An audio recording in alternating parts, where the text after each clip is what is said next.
좋은 날입니다. 4월 12일 토요일 GT 묵상에 함께 하신 여러분 환영하고 축복합니다. 오늘은 요한복음 20장 19절에서 23절 말씀으로 예수님이 빌어두신 두 번의 평강이라는 제목으로 말씀 나누도록 하겠습니다. 본문 말씀 먼저 읽어봅니다. 이날 곧 안식 후 첫날 저녁 때에 제자들이 유대인들을 두려워하여 모인 곳의 문들을 닫았더니 예수께서 오사 가운데 서서 이르시되 너희에게 평강이 있을지어다. 이 말씀을 하시고 손과 옆구리를 보이시니 제자들이 주를 보고 기뻐하더라. 너희에게 평강이 있을지어다. 아버지께서 나를 보내신 것 같이 나도 너희를 보내노라. 이 말씀을 하시고 그들을 향하사 숨을 내쉬며 이르시되 성령을 받으라. 너희가 누구의 죄든지 사하면 사하여 질 것이요 누구의 죄든지 그대로 두면 그대로 있으리라. 자, 19절 말씀부터 보겠습니다. 이날 곧 안식 후 첫날 저녁 때에 제자들이 유대인들을 두려워하여 모인 곳에 문들을 닫았더니, 안식 후 첫날이라고 합니다. 지금 우리가 지키는 주일날이죠. 이른 새벽에 부활의 주님이 막달라 마리아를 만나주신 그날입니다. 저녁이 되었고 10명의 제자들이 한 곳에 모여서 유대인들을 두려워 문 닫고 숨어 있다라고도 볼 수 있을 그런 상황을 묘사하고 있습니다. 가룟 유다는 홀로 제 갈 길을 갔고요. 도마는 이 자리에 없었습니다. 이때 우리 주님이 찾아와서 하시는 말씀이 샬롬입니다. 너희에게 평강이 있을지어다. 두려워하는 제자들 가운데에 주님이 찾아오셨습니다. 신기한 일이 벌어진 거예요. 문은 굳게 닫혔는데 예수님께서 우리 모임 중간에 함께 하신다, 중앙에 거하신다, 나타나셨다라는 사실이죠. 막달라 마리아도 부활의 주님을 알아보지 못했어요. 동산지기인 줄로 알았습니다. 그리고 지금 제자들에게 나타나신 예수님도 공간을 초월해서 나타나셨습니다. 이것이 부활의 주님이 가지신 몸입니다. 또 우리가 앞으로 부활할 영의 새 몸, 고린도전서에서 말하고 있는 영의 새 몸을 입게 될 것인데 그 몸이 이 예수님과 같이 변모하게 될 것이다 라는 것을 말해주고 있습니다.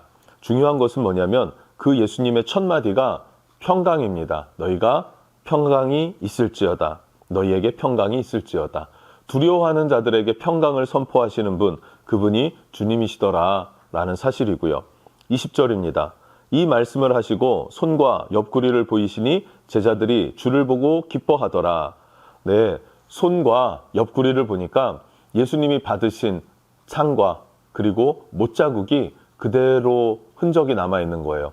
그 흔적을, 예수님의 흔적을 보고 나서는 기뻐하더라.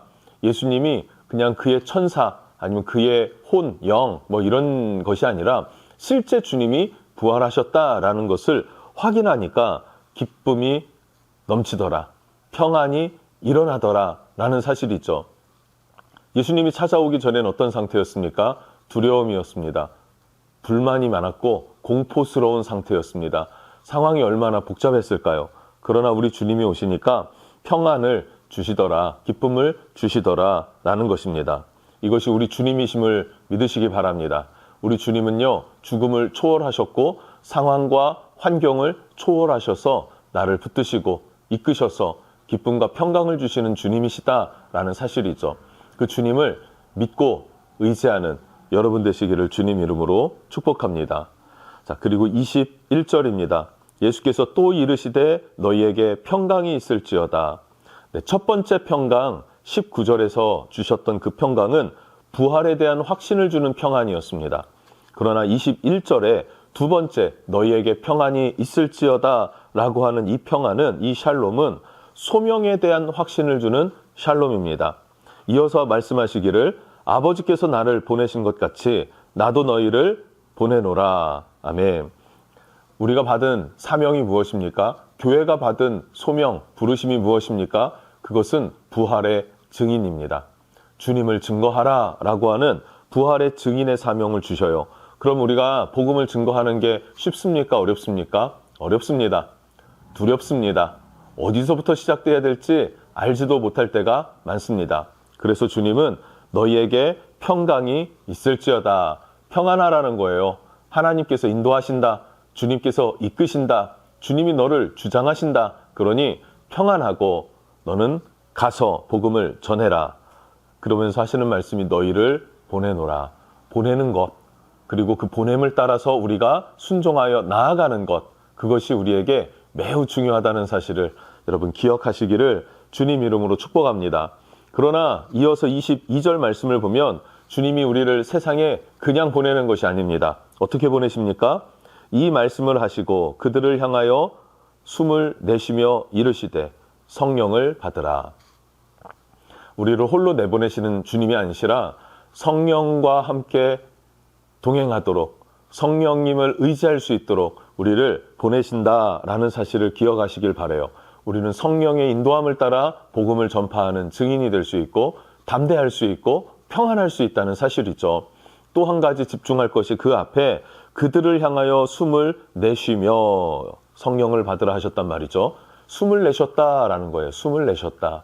이 숨을 내쉬다라고 하는 표현이 창세기 2장 7절에도 등장합니다. 창세기 2장 7절에 보면요. 하나님이 사람을 만드신 후에, 흙을 빚어 만드신 후에 그 코에 생기를 불어넣다라는 거예요. 생기를 불어넣으신 것과 주님께서 그들을 향하여 숨을 내신 것과 그 단어가 같습니다. 의미가 같습니다.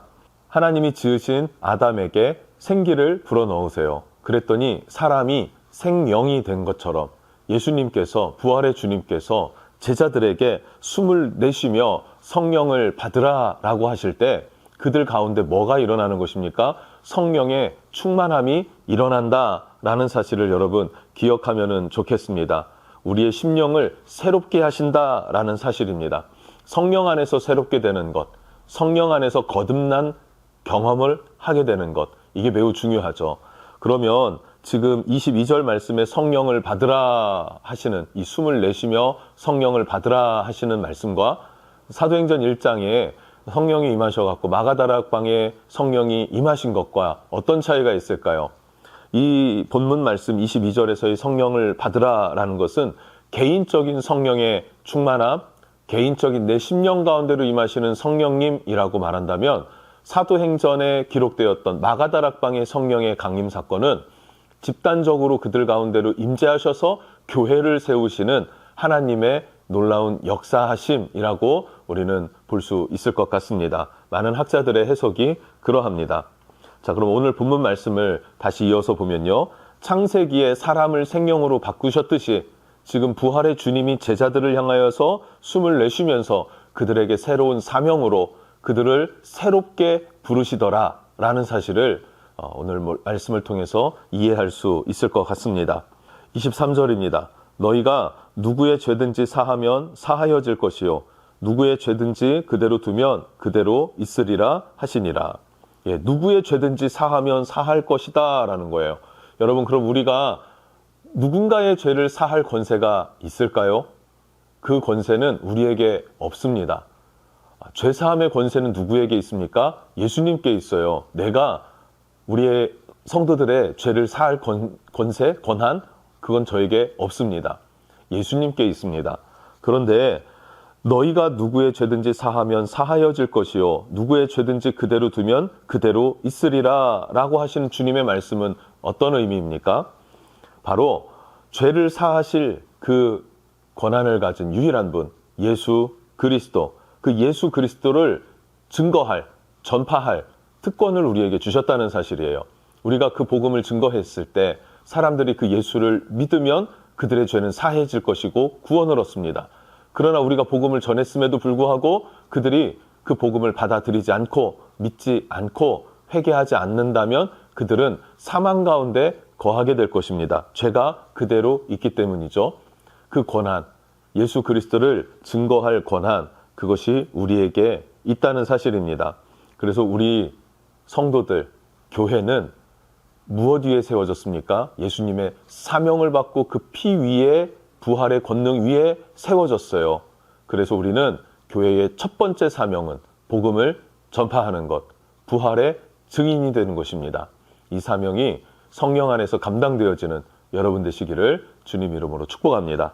기도하겠습니다. 우리 주님은 두려움 가운데 평강을 주시고 기쁨을 주시는 하나님이 되십니다. 그래서 그렇게 우리를 찾아와 주셨고 뜻밖의 찾아와 주신 주님의 은혜로 말미암아 우리는 새 생명을 얻고 구원함을 얻어 살게 되었음을 선포합니다. 이제는 주님 안에서 보냄을 받았사오니 세상에 나아가 주의 복음을 증거하는 증인의 삶을 살게 해주십시오. 내 힘이 아니라 성령의 능력으로 오직 우리 주 예수 그리스도를 증거할 때 그들이 믿는다면 구원을 얻을 것입니다. 주여, 그렇게 구원 얻는 자들이 많아질 수 있도록 많은 사람에게 복음을 전파할 수 있고 부활을 증언할 수 있는 부활의 증인들 되게 해 주시옵소서. 예수님의 이름으로 기도합니다. 아멘.